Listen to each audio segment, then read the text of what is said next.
Brought to you by the Every Dollar app. Start budgeting for free today. Erica is with us in Huntsville, Alabama. Hi, Erica. Welcome to the Ramsey Show. Hi, Dave. Thanks for taking my call. Sure. What's up? So, I'm going to give you a little bit of background so you can understand the situation I'm in. I moved to the U.S. by myself when I was 21, and I worked as a nanny until I was about 28. And when I was 28, I finally had the opportunity to go to college, and I pursued a physics degree. And in college, I got as many opportunities that I could because I wanted to build my resume and have actual work experience. So I got a NASA internship. I did 3 research teams. I was a physics TA. I published a paper. And I got a job right after college as a developer, and I'm making $40K a year. But I'm moving to Atlanta soon. I only have 10 days left at work. And I have been looking for a job since October, and I haven't even gotten an interview yet. And the people who went to college with me, they all got really good jobs. They have the same background as me, but they found jobs in engineering, in tech. But I can't seem to find anything, and I don't understand why. And now I'm having to pay back my student loans, and things are getting tough.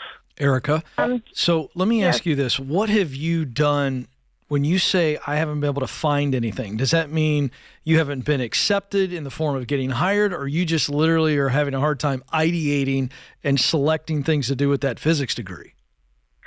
No, I actually have been applying to lots of jobs, and I haven't gotten an interview. Okay, so I applied for tech, engineering. So, Erica, I'm interrupting because that's the challenge.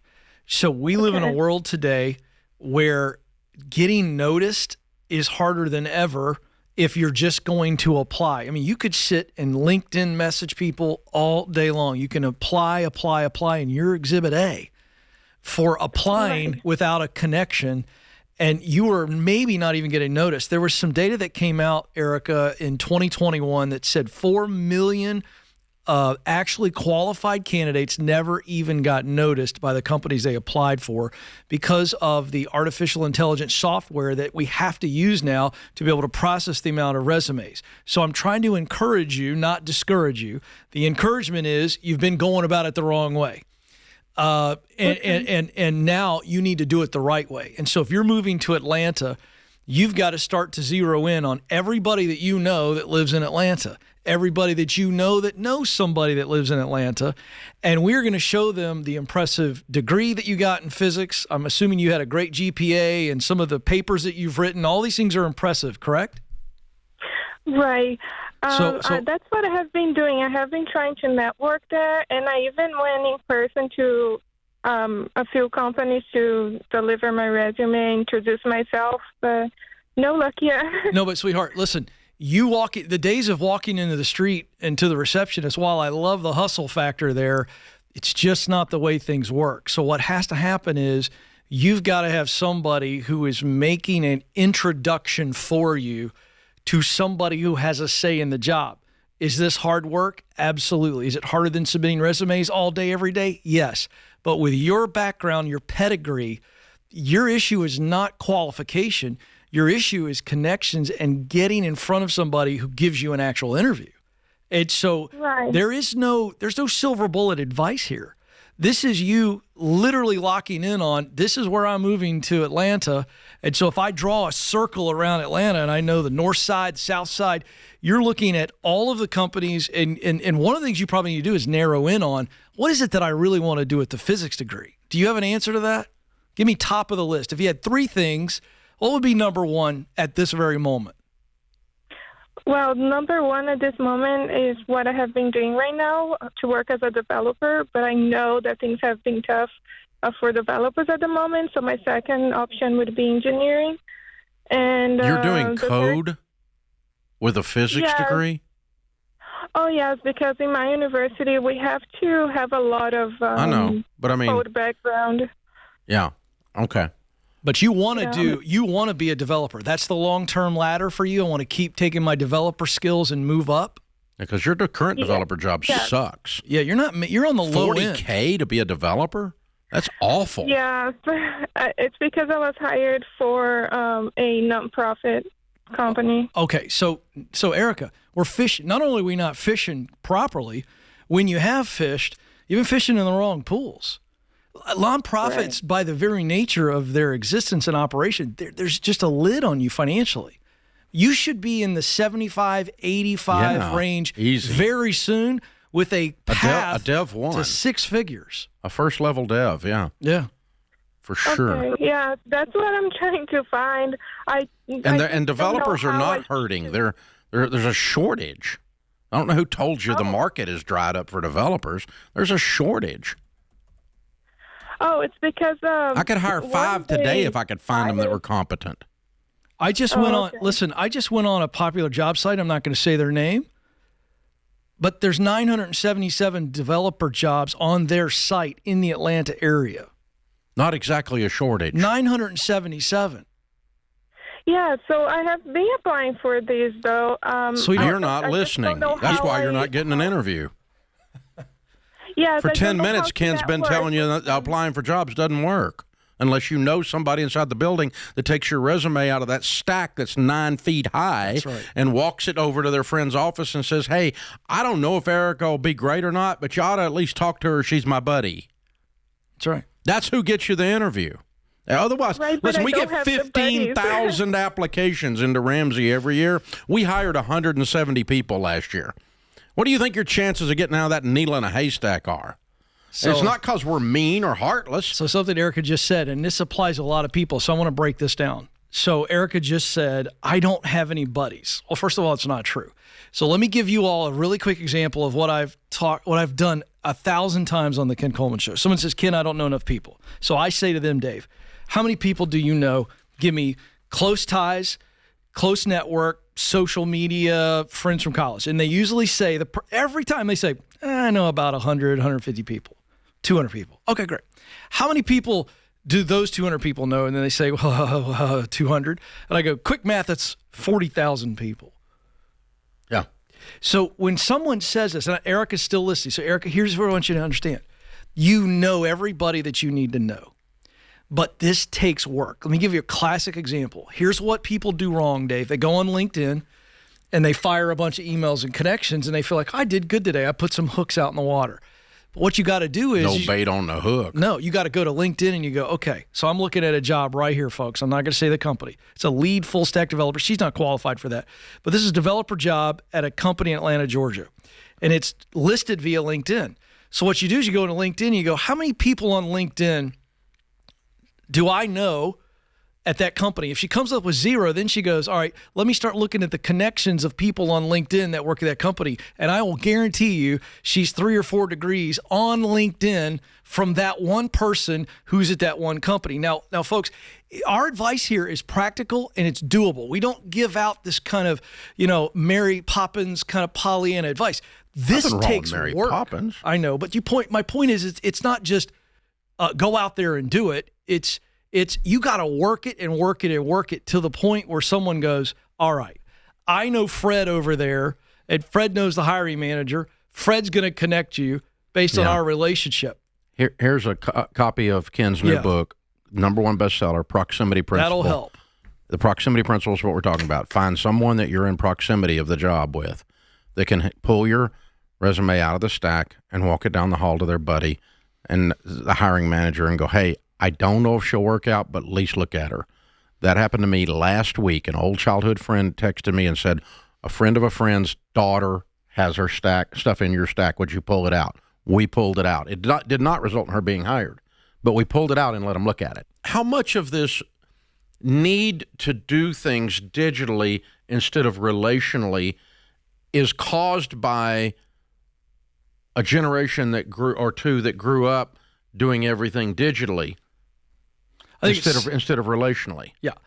I think it's a portion of it. I'll tell you the biggest cause is the sting of rejection. So every time you have to put yourself out there and ask somebody to help you, one of the hardest questions we know to ask is, will you help me?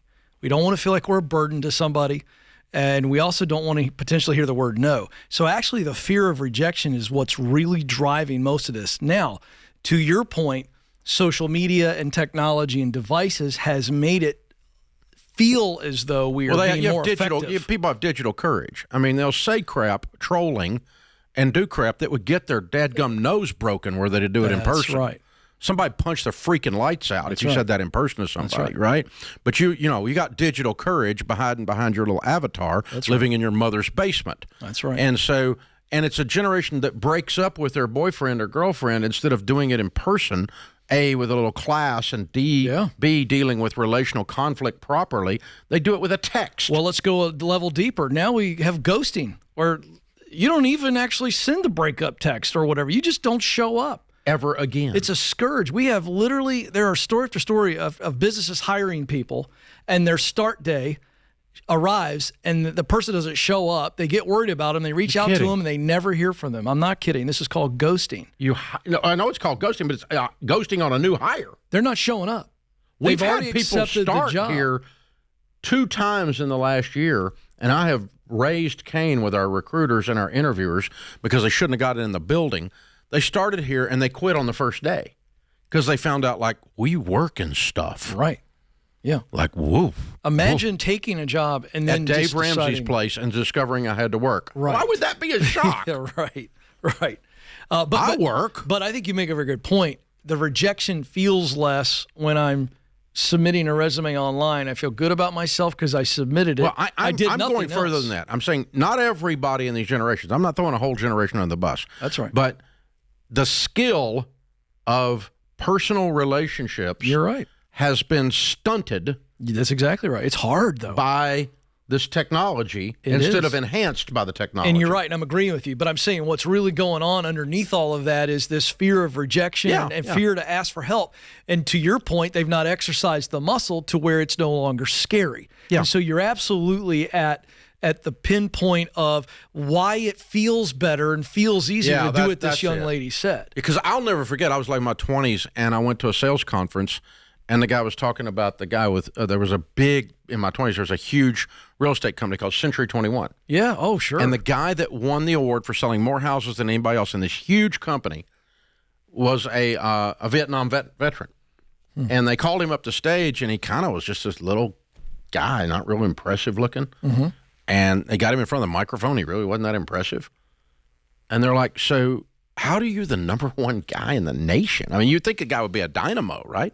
And how are you the number one guy? And he goes, well, just talk to people about houses, and they buy houses. Yep. And he goes, well, what do you mean? He goes, well, like, example the other day, he goes, I was in Burger King and heard this couple sitting over there talking about houses, looking at Homes magazine. I walked over and told them I'm in the real estate business, and 3 days later I sold them a house. And they're like, well, weren't you scared to walk up to a stranger in Burger King? And he goes, honey, I did 2 tours of Vietnam. Burger King ain't scary. Isn't that the truth? So it's a muscle great that's built. example. You know, it's a muscle that's built. And that's exactly right. So we all have to understand that when we put ourselves out there, just in the act of applying, what you are essentially doing is you are in a place of vulnerability, and you're kind of going, I hope they like me. And so now what's happened with this caller, and we hear this all the time, is she has tasted rejection so much that now she has really begun to believe the narrative that I can't find a job. And developers, you can't, nobody's hiring developers in Atlanta. And in a one 2-second keystroke live on the air, you get 977 jobs to come up. So what's happened? What's happened is The warped reality.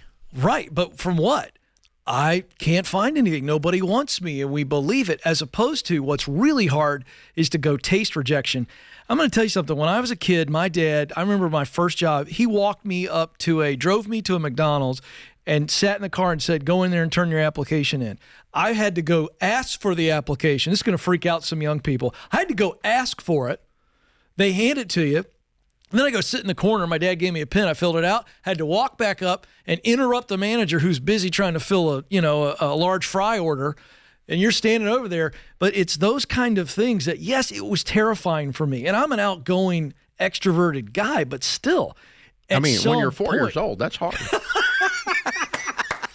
It's true. I was young. But, the idea is that you have got, let me tell you, let me just say this. The most underrated, underused question in the world is, would you help me? And here's what I found about successful people. Most anybody will.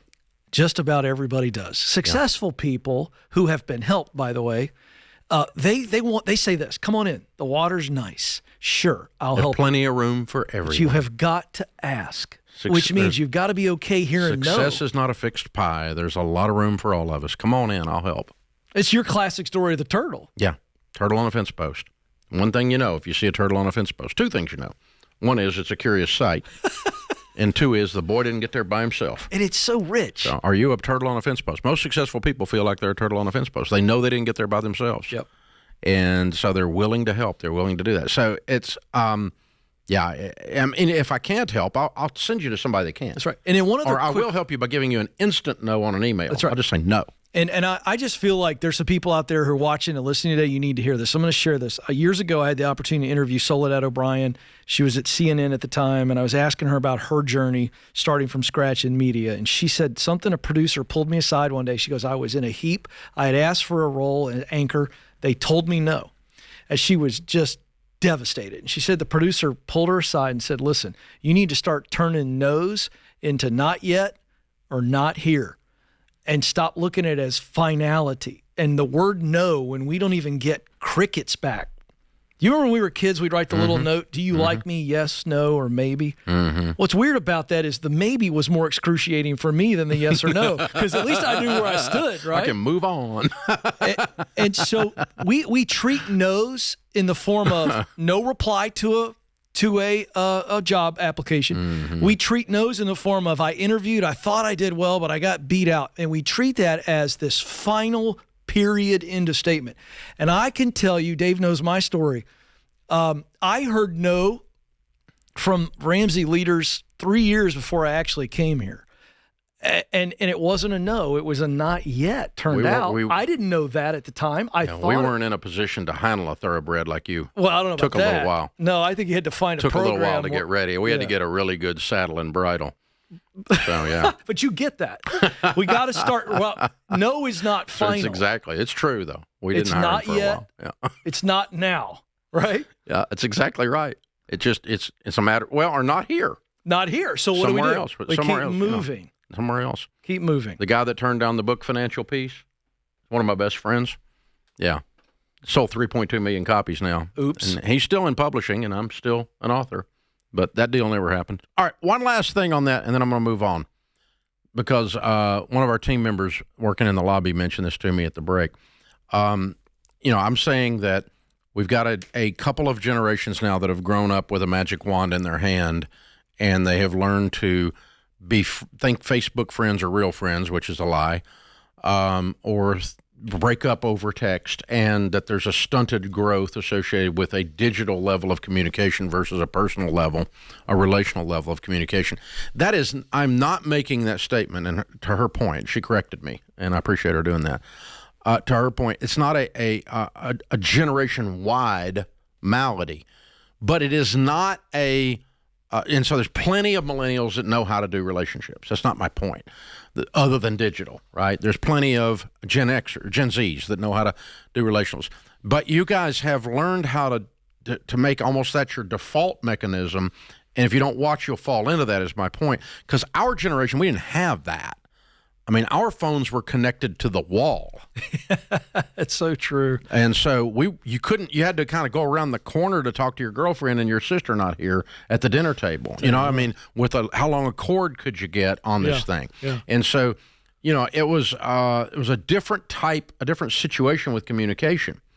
And we didn't fall prey to, we didn't have the option of doing something stupid that goes viral and stays on your digital tattoo the rest of your life. Mm-hmm. So we didn't have that disadvantage either. So, but we didn't have the advantage of any question you ever want answered in the world is at your fingertips. Yeah. And 30 seconds later, you can have the answer hypothetically correct, depending on whether Google likes your algorithm search or not. But anyway, but conceptually, it's a wonderful piece of technology. It is. And all millennials and all Zs are not stunted. I want to make sure because I was not saying that, but I'm saying you can fall into that if you're in those categories. So be careful. Create your free every dollar budget today, the simplest way to budget for your life.